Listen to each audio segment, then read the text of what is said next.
I think because we knew the baby was going to be short-lived, in other words, we weren't going to see a lot more of that baby because it just cramped the action of the show so much. I think it was important to show Xena as a full-on mom in the midst of action. Xena and her Brett are headed south. Let's go! Go! That's how you lay a false trail. It's basic, but you gotta start someplace. I remember we talked about she's actually teaching the baby her moves, how to lay a false trail, how you might send a signal if you didn't want to make noise. I mean, all of these little tricks of the trade that she was passing along to her daughter, even though the baby, of course, couldn't understand it, but still, it was a very sweet kind of maternal thing in this otherwise fearsome warrior lady, you know? And Mama will pray, silence will keep all the while you're asleep. Oh, the breastfeeding scene was very well shot. Discreet, and yet you knew what you were looking at. Oh, baby. In Eternal Bonds, I'm gonna have to pass on that. I don't remember that episode.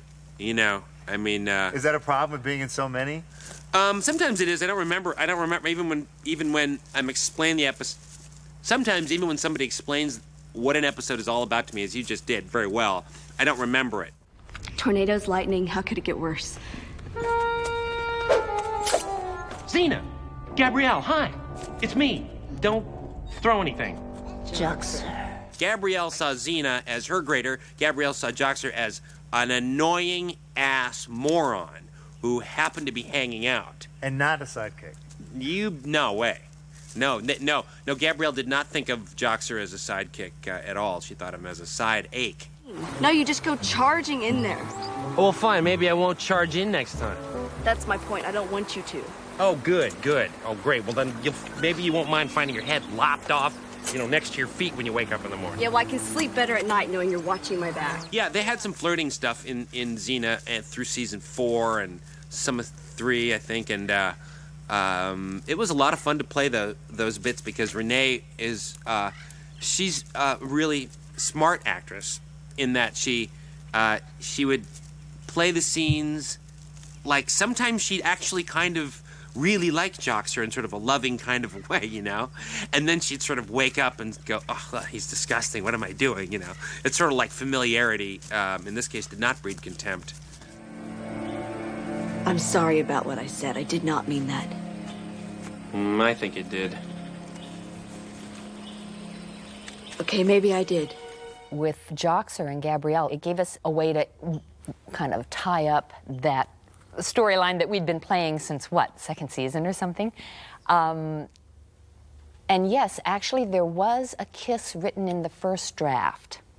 I'm not sure if it actually lived to be filmed, but I believe, I'm pretty sure that both actors, certainly I believe Renee as Gabrielle, felt that it just wouldn't be consistent with her character to kiss him.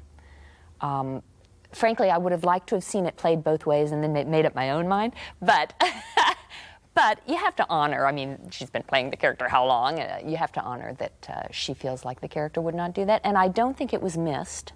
I don't think there was a big hole where a kiss should have been, but as he lay dying by that log, there was supposed to, in the first draft, have been a kiss that never happened. Us? No way. Us. How come there was never an us, Gabrielle? I think I got really, really lucky as a character actor because I got some episodes where I was a swashbuckler. I got some episodes where I was the hero and saved it. I got some episodes where I saved Gabrielle from certain death. And this is something character actors don't do on TV. But because I was the only male character, by default, I won in that way, Yeah, plus I was slipping Lucy Lawless $100 bills. Like, please, I heard that's not all you were slipping her. Is that true? Their priest thought by killing you and Eve would score on some big points. But enough about them. Let's talk about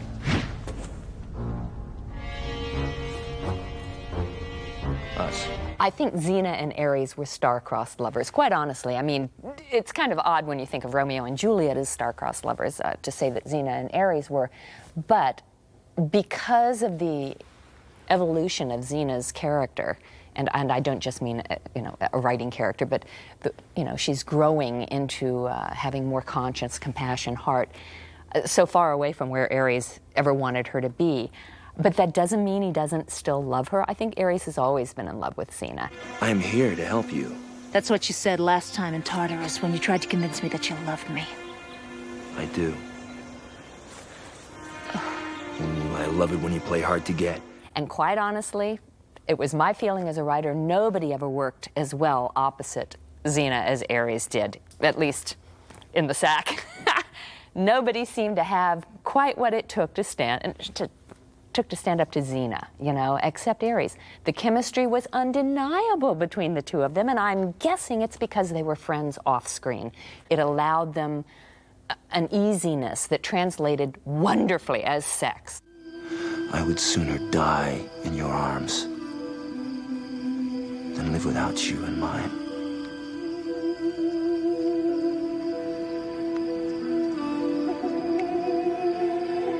I think Ares both loved Xena genuinely and loved her for what she could bring to his life, which is, in this episode in particular, a child. Ares smells mortality now. He smells the end of the gods coming.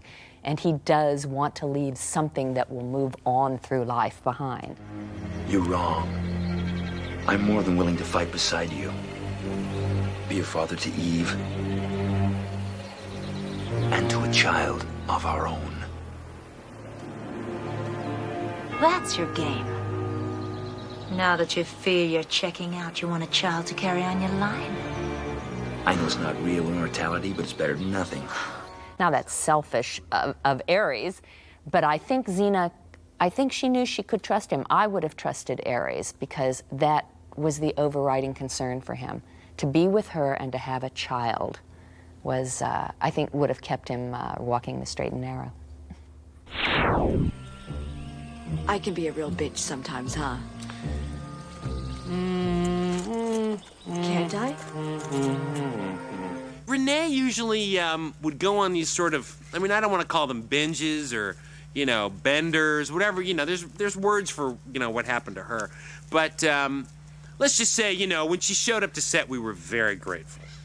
That's all I got to say. The scenes where you see her, she's talking to Lucy, but actually we had a couple guys propping her up, behind, you know what I'm saying? It's sad, isn't it? Well, I don't want to say sad because that's going places I'd rather not talk about that sort of stuff. It's her personal life. It's Renee's personal life, and, it's her business, and I don't want to say something on camera that would, be inflammatory or damaging to her career. But I will say that we saved a lot of money on craft service and lunch menus for her. By not showing up, right? Yeah, she wasn't usually hungry at that time. There'd be some slurping and sounds coming from her trailer, and still awful. Okay, Tay, we won't go. Yeah, I don't want to, because any more than that says something. Let's not be negative. You know what I mean? Any more than that says something, and I don't want to say things. No, it would detract from the show. It would detract from the show, and it's no big deal that the hotels that she was staying at nearly burned to the ground a couple of times, and. It doesn't mean anything. These are just stories that come out, and I don't know why they come out. They're just stories, and I don't. That's all I want to say. I don't want to say anything else. We live our lives the way we do because someone has to help those who can't help themselves. But is it wrong to expose a child to that kind of violence? That blood? I think so. Now, I could be wrong about this, but I don't believe that Xena ever, in the 5 seasons I was on the show, or 4 and a couple freelance to begin with, I don't think she ever thought her way of violence was wrong. Not for her. Let's put it that way. Not for her. She might have believed Gabrielle maybe shouldn't be violent and other people. But as much of a search as Xena was on for her heart, the inner search she was, I don't think she ever had a question that what she was doing in the world was the right thing because she was defending innocence. And she was seeking redemption for her own past violence. It doesn't matter where we take a stand. As long as we make one.